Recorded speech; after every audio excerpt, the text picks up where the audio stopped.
very often lawyers get wound up and get lost in the technical legal world and don't really realize what's sitting in front of them, which is very often the best defense, which is a client with a good record, a client with a good, strong family background, a client with a good work history, a client who's never been in trouble before. So this is seen at its worst as an aberration.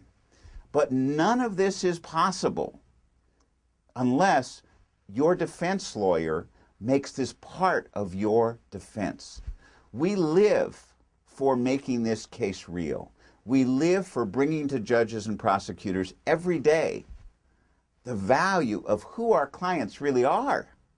So we value the fact that this is a wonderful opportunity we have to make a difference in our client's life, and we take that very, very seriously on every client's case. We have a wonderful staff of legal assistants who is very compassionate and understanding at really trying to find out what is the need of that client. And one of the things we do is we offer people a free phone or office consultation at no charge, and they can learn about what their options are for understanding, first of all, what the problem is, but secondly, we explain to them our strategy for creating a wonderful and successful conclusion.